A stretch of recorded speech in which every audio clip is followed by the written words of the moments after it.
Bien, hagamos un repasito entonces de lo que estuvimos viendo la última clase, que eran los axiomas de transformaciones rígidas de, eh, pero ahora del espacio. Entonces,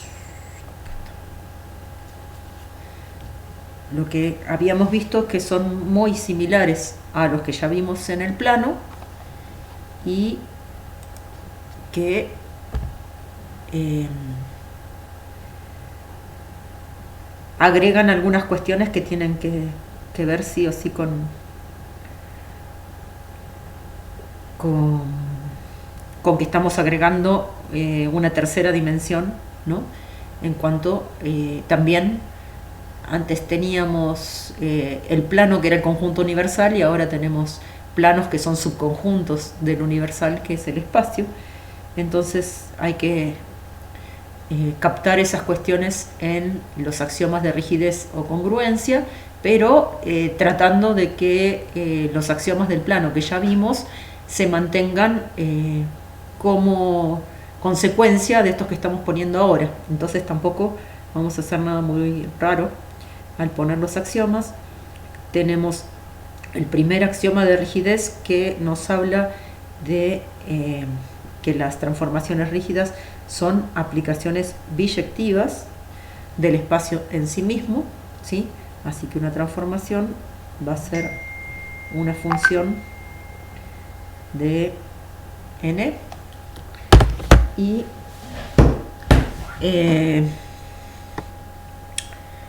el, la otra parte dice que cualquier transformación rígida conserva las propiedades de incidencia y de ordenación. Por lo tanto, puntos que están alineados en el dominio de la transformación se transforman en puntos alineados en la imagen de la transformación, y esto mantiene todas las definiciones que teníamos, por ejemplo, de intersecciones, de paralelas, de polígono, ¿sí? La imagen de un polígono es un polígono por esta cuestión de incidencia y ordenación. La imagen de una semirrecta es una semirrecta, de un segmento es un segmento, de una poligonal es una poligonal, de un semiplano es un semiplano, y qué sé yo, de un poliedro es un poliedro. Esa sería la idea del axioma 2, en el sentido de justamente lo que queremos hacer con las transformaciones rígidas es mostrar que dos figuras del espacio, que ahora pueden ser volúmenes, ¿no? Se corresponden por una transformación rígida siempre que se conserven las propiedades de incidencia y ordenación, cuando menos, y unas cuantas más que tienen que ver con tamaño y forma, que lo vamos a mostrar con el axioma 3 en este caso, que es la cuestión de las no deformaciones, ¿no? La imagen de un segmento se transforma en un segmento congruente con él, ¿sí? Aunque el axioma lo dice de esta manera rara, que es que si un segmento se transforma por una transformación rígida en sí mismo, coincidiendo uno de sus extremos, eso significa que coincide con la imagen, ¿sí? O sea que va a sí mismo. Podría llegar a ser dado vuelta, pero la idea es que no se deforma, se transforma en exactamente sí mismo. Y lo mismo con los ángulos planos, ¿sí? Y lo mismo ahora con los ángulos diedros. Lo que sí es importante para la parte B y la C es que fíjense que acá entre el ángulo A o B y el ángulo A' o B', estamos manteniendo el mismo vértice para ambos ángulos, ¿no? Estamos diciendo que D y B' están, bueno, no necesariamente, pero este es uno. Si estuviera pasando que la situación es esa, ahí estaríamos usando que esta parte de acá no podría estar pasando, justamente porque si está contenido o contiene un sector angular al otro, tienen que ser iguales. Así que esta situación no está buena. Sí estaría pasando que tienen que coincidir la semirrecta OA con la semirrecta OA'. Y lo mismo para el diedro, que tienen que tener la misma arista. Ambos diedros que estamos comparando, el diedro gamma delta con el alfa beta, tienen la misma arista que los define. En ese caso, entonces, si resulta que un sector angular está contenido en el otro o contiene al otro, los ángulos diedros son iguales. Entonces, muchas veces vamos a hablar de estas cosas como el 7b, porque a uno se le queda pegado el uso constante del 7b en el plano, y entonces por ahí nos vamos a confundir y decirle 7b en el espacio, pero no, cuando hablemos de 7b, en realidad vamos a tener que decir el axioma 3 de congruencias en el espacio, ¿sí? Bueno, entonces, hasta acá no hay mucho nuevo. Lo más nuevo de todo es la parte 3 de este axioma, que tiene, entonces vamos a tener que referirnos a un 3A, un 3B y un 3C, ¿sí? Pero es el axioma 3 el que nos va a permitir trabajar esas cosas. Después tenemos el axioma 4, que habla de la composición de transformaciones rígidas, que da por resultado una transformación rígida, y la inversa de una transformación rígida es transformación rígida por axioma, con lo cual una consecuencia importante de este axioma 4 es que la identidad es transformación rígida, ¿no? Porque podemos obtenerla a partir de componer dos transformaciones. Esta es transformación por esta parte, esta es transformación por esta parte, entonces el resultado resulta transformación rígida. Consecuencia de este axioma también es que las transformaciones rígidas en el espacio forman con la composición un grupo no conmutativo, ¿no? Ahora, pero es fácil ver que las transformaciones con la composición son asociativas, porque las funciones con la composición son asociativas. Tenemos elemento neutro, que es la identidad, elemento inverso, que nos lo asegura también el axioma, y además la composición de transformaciones es transformación, con lo cual es cerrada para esa operación. Así que se cumplen las cuatro cosas. La composición de transformaciones es transformación, es asociativa, la composición de funciones, existe el elemento neutro, que es la identidad, y cada elemento tiene un inverso. Entonces lo que vemos es que el conjunto de transformaciones rígidas del espacio con la composición tiene estructura de grupo. Y vamos ahora al axioma que enunciamos el otro día, que habla primero de dos ternas ordenadas, dadas por una semirrecta, un semiplano que tiene esa semirrecta por borde, y un semiespacio que tiene ese semiplano por frontera, ¿sí? Que se transforma en otra terna A', alfa', E1', ¿sí? Donde A y A' son semirrectas, alfa y alfa' semiplanos determinados por las rectas que contienen A y A', y E1 y E1' semiespacios determinados por los planos que contienen a alfa y alfa'. En esas condiciones, de terna a terna, lo que nos está asegurando el teorema, el axioma, es que existe una única transformación rígida que aplica una terna en la otra. Y acá es donde aparece la cuestión de orientación, porque esta T puede preservar orientación o no preservar orientación. Entonces tenemos que estudiar un poquito qué pasa con la orientación en el espacio, y a eso es a lo que quería llegar en el día de hoy, para trabajar, ¿sí? Lo que pasa en el espacio es que hay dos orientaciones posibles. Una forma de verlo es cuando uno se pone los zapatos. El zapato del pie izquierdo no se puede poner en el pie derecho y el zapato del pie derecho no se puede poner en el pie izquierdo, a menos que tengamos ganas de sufrir un rato, ¿no? Hay a nenes chiquititos a veces para corregirles la pisada se les ponen los zapatos al revés, pero no sé si alguna vez vieron nenes chiquitos con los zapatos puestos al revés.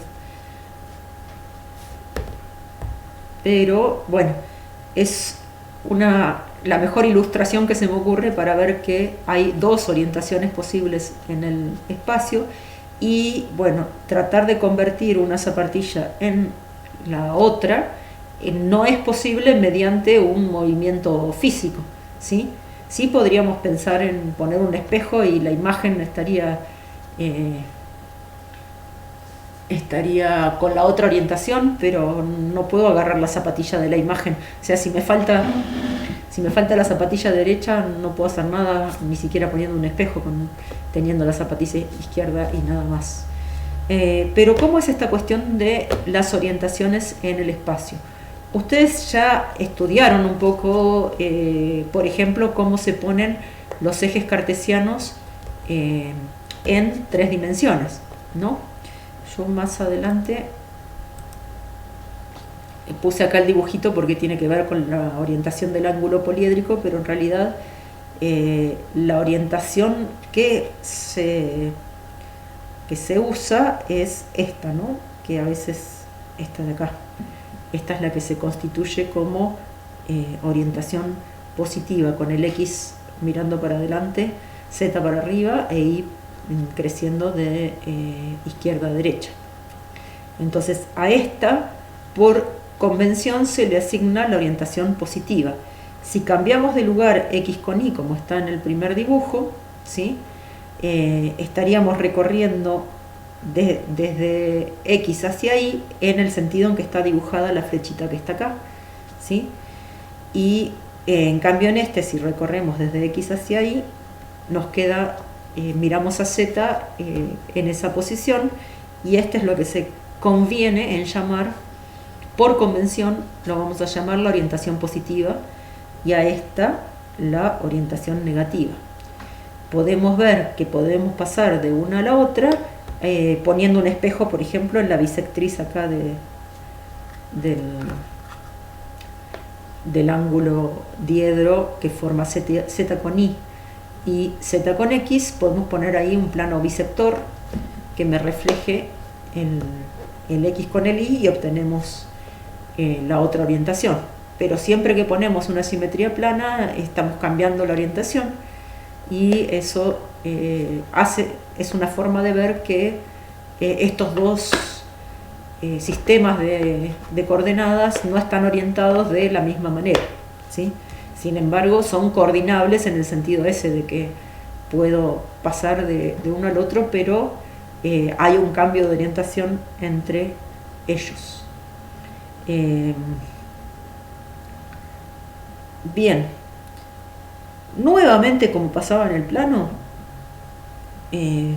¿por qué en el plano se consideraba, cuando teníamos dos ejes nada más, positivo ponerlos con esta orientación? Es convención. Una buena convención, porque, por ejemplo, las funciones crecientes con esa convención son crecientes también, intuitivamente se las ve que crecen. Entonces está bueno, esa orientación manifiesta concordancia con lo que uno espera de una función creciente. Entonces está bueno que esa orientación se la considere como positiva. Ahora, si orientamos 3 semirrectas en el espacio, ¿sí? Y a esta le decimos X, a esta Y y a esta Z, ¿sí? Lo que podemos ver es que el espacio nos queda dividido en 8 zonas, que se llaman cada una de ellas octantes, ¿sí? Y que Algunos tienen signo positivo y otros tienen signo negativo. Por ejemplo, acá, en este primer sector de acá arriba, el cubito de acá arriba, ¿sí? Ahí tenemos las 3 coordenadas positivas, ¿no? En cambio nos vamos para el de al lado, acá atrás, y ahí vemos que z es positivo, y es positivo, pero y x nos queda negativo. Entonces en este cuadrante vamos a tener 2 positivas y 1 negativa de las coordenadas. Y lo que vamos viendo entonces es que en las ternas puedo poner signos positivos y negativos de 8 maneras diferentes, porque tengo 2 posibilidades en el primer lugar, 2 posibilidades en el segundo lugar y 2 posibilidades en el tercer lugar, y eso entonces coincide lo geométrico con las cuentas de que tengo 8 posibilidades de que un punto tenga sus coordenadas, una positiva y otra negativa, por ejemplo. Y bueno, y después están los que tienen los puntos que tienen alguna coordenada 0, que van a estar sobre alguno de los ejes, ¿no? Bien, si ustedes miran en la unidad 2, que tiene que ver con la orientación en el espacio, para fijar cuestiones teóricas respecto de cómo se hace para tener una orientación en el espacio, lo que se fija es la orientación de un haz de semiplanos. ¿Qué constituye un haz de semiplanos? Por empezar, hay una recta A que es común a todos los planos que constituyen el haz, ¿sí? O sea, cuando hablo de un haz de semiplanos, tengo por empezar que todos contienen a la recta A, ¿sí? Cualquiera sea el lambda que si lo queremos escribir de alguna manera, pertenece a los números reales, ¿no? O sea, son infinitos las cantidades de puntos que se puede poner ahí, pero bueno, podemos tampoco no ser muy específicos. Y bueno, ¿qué cosas se pueden orientar acá? Yo acá ya había dibujado una manera de pensar de ir de un semiplano hacia el otro, girando en un cierto sentido sobre la recta A. ¿Ese giro va a ser positivo o va a ser negativo?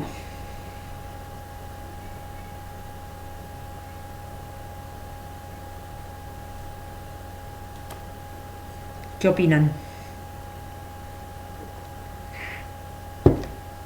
¿O faltan datos?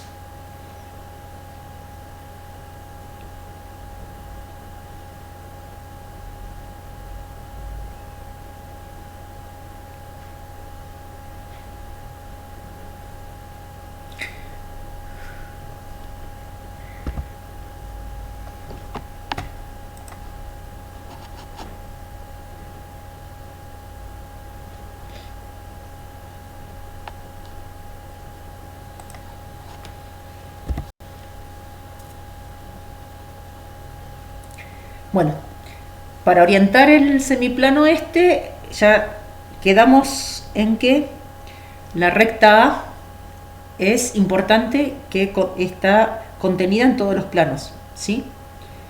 Ahora, esta recta A también tiene que estar orientada, o se ve para acá o se ve para allá. Y ese es el dato que está faltando para saber si yo miro recorriendo de este modo. Depende de si la recta A está orientada para acá o para allá, si la orientación es positiva o negativa. Entonces, por ejemplo, fijemos que A la orientamos para este lado, ¿sí? Y giramos en este sentido. Ahí entonces podemos usar las famosas reglas de la mano derecha o del tirabuzón, que las deben haber visto en cálculo 3 o las están viendo en cálculo 3, y que son las que se utilizan como convención para trabajar en el espacio, pero hay muchísimas cosas, sobre todo en herramientas y eso, que tienen que ver con cuestiones de orientación. Por ejemplo, cómo usamos las canillas para abrir el agua en las casas, ¿sí? Siempre lo hacemos en un mismo sentido, para atornillar y desatornillar tornillos. También se atornillan en un sentido y se desatornillan en el otro, pero se podría haber elegido la rosca con la espiral para otro lado, ¿no? Entonces ahí es donde entra la cuestión de la convención, se torna importante porque eh, para ciertas cosas es necesario tener una única herramienta, digamos. Entonces en general se hace todo usando la misma convención de la cuestión de tomar la llave de la canilla con la mano derecha, se gira hacia la izquierda, ¿sí? Entonces ese vendría a ser el giro positivo.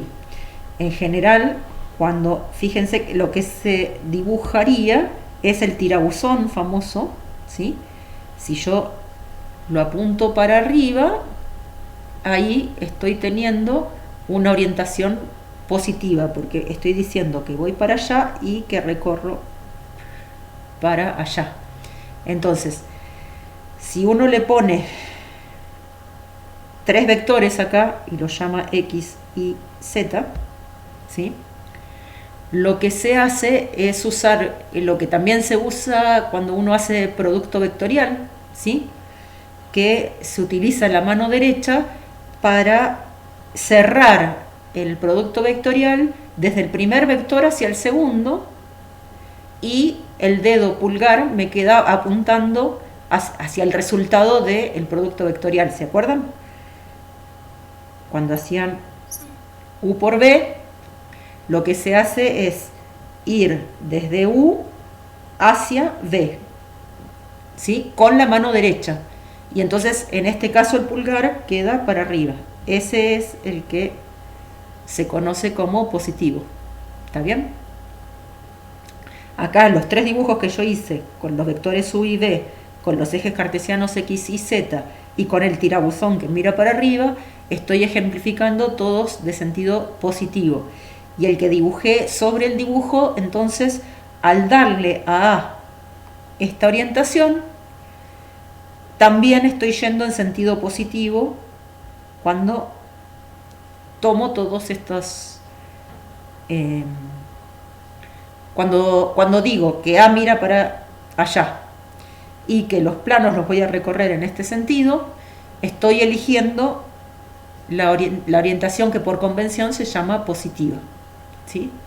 Ahora, para orientar un haz de semiplanos y hacerlo correctamente, después lo miran bien en el capítulo del libro que corresponde a orientación en el plano, hay que quitar uno de los semiplanos, ¿sí? Porque el problema del orden circular es que no tiene ni comienzo ni fin.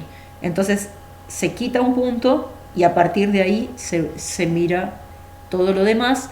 Acá quitar un punto equivale en realidad es quitar un elemento. Ese elemento que quitamos es el que se usa para determinar el origen de la ordenación en el haz orientado. ¿De acuerdo?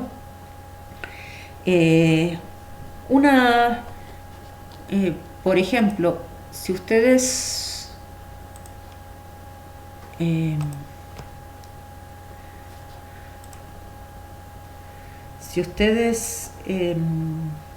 saben de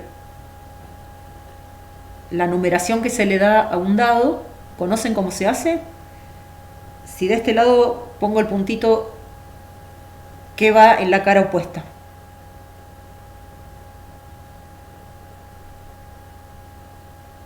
¿cuánto suman las caras opuestas de un dado?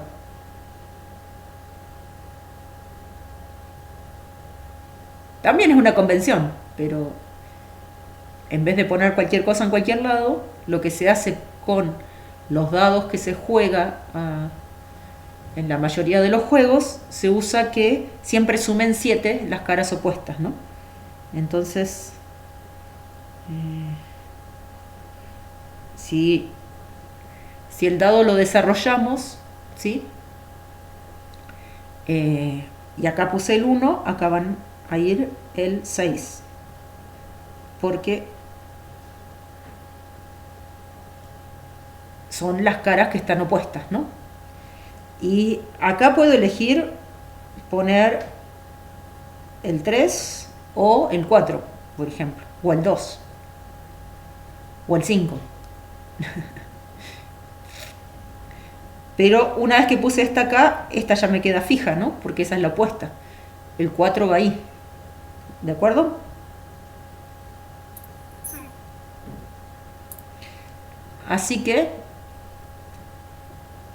me quedan para elegir 2 casillas.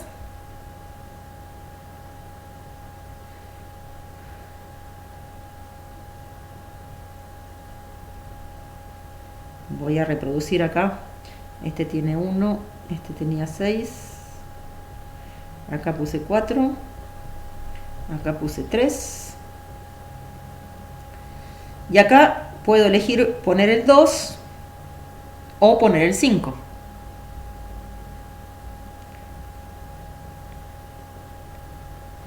Y si acá elegí el 2, acá no queda otra que vaya el 5. Y acá no queda otra que vaya el 2. Bueno, si ustedes arman las plantillas, le ponen, numeran las 2 caras estas, las 2 plantillas estas, y hacen lo que hice yo, donde la última cara la llenan distinto en uno y en el otro. O sea, las primeras 4 las ponen iguales en las 2 plantillas. Y las últimas 2 las intercambian. O sea, este acá, van intercambiadas, ¿sí? Resulta que cuando arman esos dados les quedan en espejo. O sea, así les pongo. Y no importa mucho dónde qué puse en las primeras 4, digamos, en el sentido de la orientación. Ahí, si los relleno de forma distinta, pero siempre teniendo la convención de que caras opuestas sumen 7, hay solamente 2 orientaciones posibles de dados. Si tienen dados en la casa, de esos que se compran, pueden hacer el experimento de si los dados que tienen en casa están orientados de manera positiva o de manera negativa. En general, de un mismo fabricante los hace con una única orientación, entonces terminan siendo todos iguales. Pero si tienen dados más viejos y más nuevos y de distintos comerciantes o fabricantes, van a ver que algunos de los dados están de una forma y otro de los dados está de otra forma. Como curiosidad, ¿no? Entonces, está interesante si tienen ganas de mirar en sus casas qué tipo de dados les quedaron. Bueno, vamos entonces a ver que un diedro se orienta. ¿Qué se orienta primero en el diedro?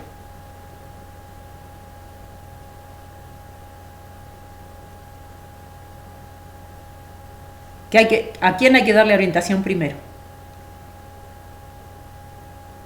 A la arista, ¿no? Entonces, dada una ordenación de la arista A, elegida una de las 2 ordenaciones en la arista A, si el diedro lo recorro de acá para allá, va a estar dada la orientación negativa, y si lo recorro, a ver, estoy diciendo bien, con la mano derecha siempre. No, esa sería la que dije que dibujé, vendría a ser con orientación negativa, porque con la mano derecha, cuando voy desde acá para allá, me queda el pulgar mirando para el otro lado.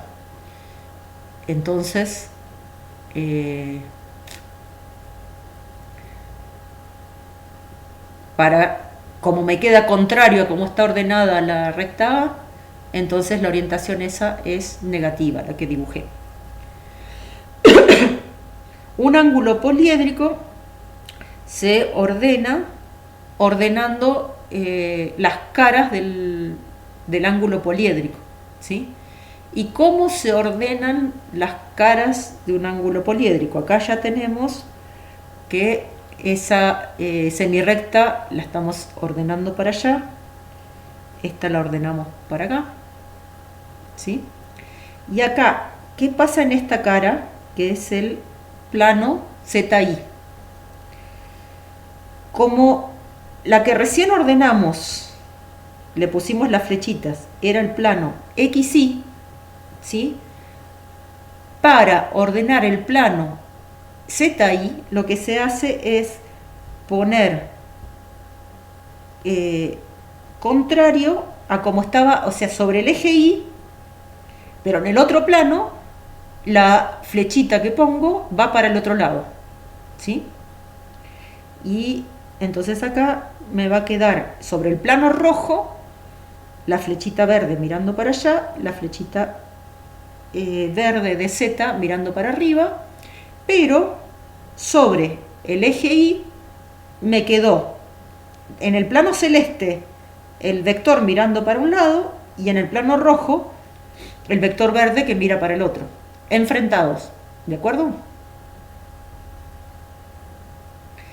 Y eso, ahora me voy, como si sigo esta regla y voy a mirar cómo le pongo orientación a la cara del plano XZ, tengo que hacer lo mismo que antes, pero lo voy a hacer con otro color. Como en Z estaba mirando para arriba, lo pongo mirando para abajo. Y en este de acá estaba para allá y lo pongo mirando para el otro lado. Entonces funciona bien, que fíjense que sobre la misma recta ordené una cara en un sentido y la cara del lado en el sentido contrario.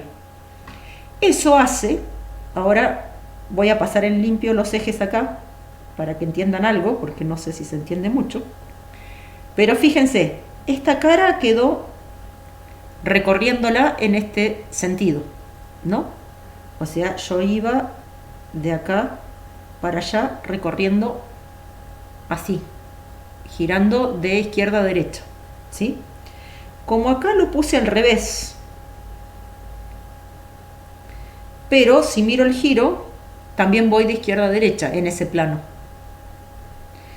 Y si voy a este, por haberlos puesto al revés, sigo mirando para el mismo lado. O sea que las tres caras terminan orientadas para el mismo lado, pero porque justamente cada una de las aristas queda con dos orientaciones distintas en las aristas. Pero eso me va a servir más ahora, más bien, para las caras de un poliedro, ¿sí? En un poliedro, si voy a orientar las caras, lo que se hace es orientarlas todas recorriendo cada una en el mismo sentido. Pero eso hace, fíjense qué pasa con las aristas, que acá la miro para acá y acá la miro al revés. En esta arista me está avisando que la tengo que recorrer así, y fíjense que eso me produce una orientación sobre la cara. O sea, cada una de las aristas, la cara completa la voy a ir recorriendo con una arista y su arista consecutiva haciendo esto. Pero tengo que usar esta convención de poner al revés esto, y entonces fíjense que esta cara me queda igualmente orientada que la anterior, solo que en esta arista confluyen una orientación para un lado y otra orientación para el otro. Y acá, cuando estoy usando la misma orientación, funciona todo lo más bien. Entonces, orientar un poliedro significa orientar cada una de sus caras poniendo orientaciones opuestas en cada una de las aristas, ¿sí? Y acá se descubre que aparecen superficies que no son orientables, como la cinta de Moebius. Si la cinta de Moebius la cuadriculamos, ¿sí? Y vamos mirando, recorriendo cada una de las caras, así, hay que hacerlo por el otro lado. Acá si yo dibujo esto, en realidad, como está del otro lado, me queda en espejo. Esta tiene que quedar para acá, porque ven que tiene un verde claro y un verde oscuro.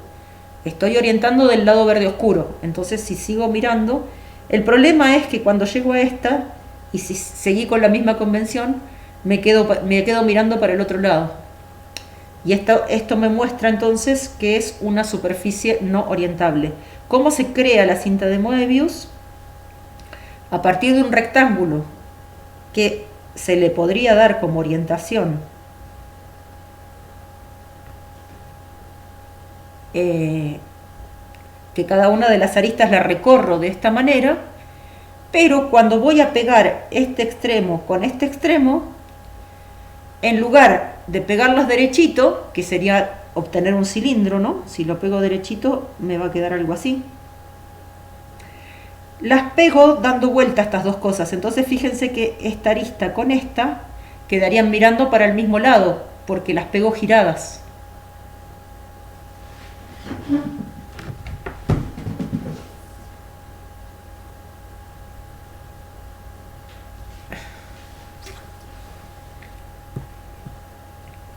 ¿Se entiende?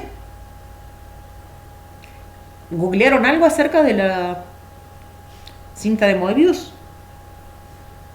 O yo hoy googleé y me salía más banda de Moebius que cinta de Moebius. Eso depende un poco del gusto de los profesores que uno tuvo. A mí siempre me la presentaron como cinta de Moebius. Pero también se la conoce como banda de Moebius y tiene otras propiedades interesantes. Si uno la corta justo por la mitad, recorriendo con la tijera, les va a pasar algo muy raro. Así que fíjense de hacerlo por ahí con eso ya estaba terminando mi idea. Pero entonces, lo que vamos a agregar dos marcos antes de que empecemos con las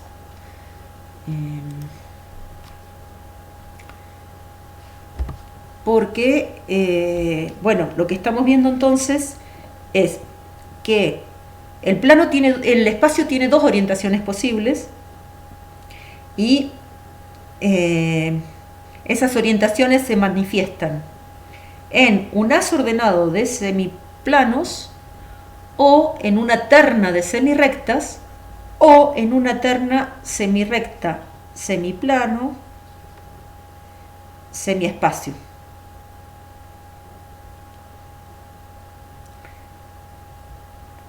Entonces deberíamos poder comparar, a ver si les pongo así, que este sea Z y este sea Y, que hiciéramos ver si esta terna y esta terna tienen o no la misma orientación. Entonces, ¿cómo hacemos eso?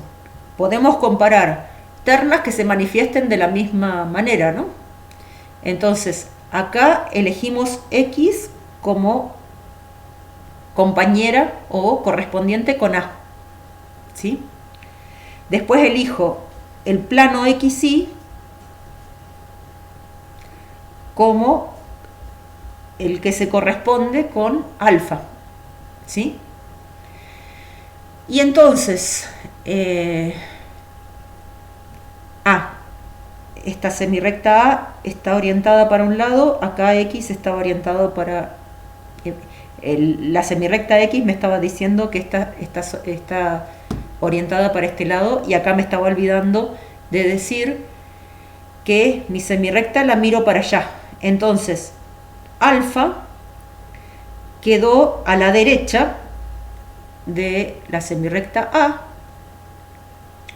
y E1 queda arriba del semiplano alfa. Entonces esto es positivo, porque si se acuerdan, le dábamos orientación positiva a la contraria a las agujas del reloj, así que si yo voy desde la semirrecta hacia el semiplano, lo estoy recorriendo de manera positiva y encima miro para arriba, entonces esta tendría orientación positiva. A ver, miremos esta, acá estoy mirando para allá, el semiplano me quedó a la derecha y la semirrecta que sale para arriba está de este lado, entonces esta también tiene orientación positiva. Entonces, si uno ordena una terna de semirrectas o ordena una terna semirrecta, semiplano, semiespacio, le puede asignar rápidamente signo positivo o signo negativo y además saber también si uno propone una transformación entre una terna y otra, si esa transformación preserva la orientación o no la preserva. Me parece que hay algo que no está bien porque recién hice algo. A ver, si esto lo acuesto, me quedó el semiplano del otro lado, entonces algo. Esta está mirando para el otro lado. Esta tiene orientación negativa, porque mirando para acá, si miro para allá, me quedó a la izquierda y yo dije a la derecha. No, me quedó mirando para allá, este queda a la derecha. Pero, claro, saldría para allá el que es positivo. Y este, fíjense, lo que yo hice ahora para ver que me había equivocado es tratar de llevar, si este semiplano de acá, lo pongo acá abajo con un giro, ¿sí? Ahí se ve bien que el eje Z queda mirando para abajo, entonces no tienen la misma orientación esa primera terna que la terna de semirrectas que la terna semiplano semiespacio. Semirrecta, semiplano, semiespacio. Entonces, vamos a decir que una transformación rígida preserva orientación cuando manda ternas en ternas con el mismo signo.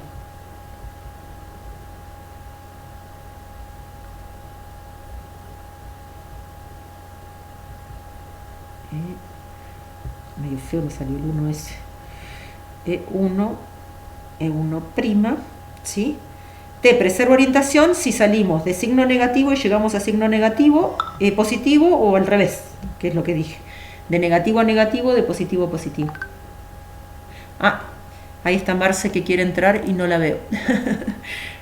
F11. Ahí está. Hola Marce.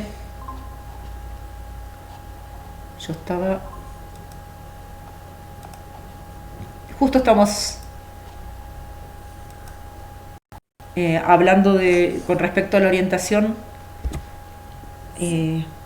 con el último axioma, el 5, de las transformaciones rígidas que preservan orientación es cuando mandan ternas positivas en ternas positivas y ternas negativas en ternas negativas. Y no preservan orientación si transforman una terna positiva en una terna negativa. Entonces, la clase que viene lo que vamos a estudiar son las simetrías en el espacio, que ya estuvimos viendo las del tetraedro, que tenía ejes de simetría, algún eje de simetría, pero que no eran los de rotación, ¿no? Eran los de punto medio de arista a punto medio de arista opuesta, esos hacen un giro de 180 grados. Y tiene planos de simetría, pero no tiene simetría central. Entonces, el siguiente capítulo en el libro, ustedes tienen que mirar del libro, hasta ahora hicimos el capítulo 1, que es los axiomas de incidencia y ordenación. El capítulo 2, que tiene que ver con poliedros y ángulos y todas esas cosas. El 3, que tiene que ver con orientación. Y ahora el 4 empezamos con transformaciones rígidas. La siguiente unidad es empezar a estudiar las transformaciones rígidas un poquito más en específico y por entre medio se me fue quedando colgado algunas cosas que tienen que ver con plano de mediatrices, plano de bisectrices y ese tipo de cosas que por ahí también lo vemos la clase que viene, que están en el capítulo de transformaciones rígidas, a partir de que se pueden hacer cosas pensando en generalizarlas del plano, ¿no? Y porque ya dijimos que perpendiculares lo podíamos usar, paralelas lo podemos usar, entonces en ese sentido aparece como una bifurcación posible en el libro y ahí hay unos cuantos teoremas interesantes, pero digamos que tendrían que estar revisando hasta la unidad 4 completa en el libro para seguir avanzando un poquito. Por ahí yo la clase que viene hago una ida para atrás con respecto a lo que va el libro para ver esto del plano de mediatrices y el plano de bisectrices de un diedro y entonces ahí ya estaríamos en condiciones de estudiar las transformaciones rígidas particulares.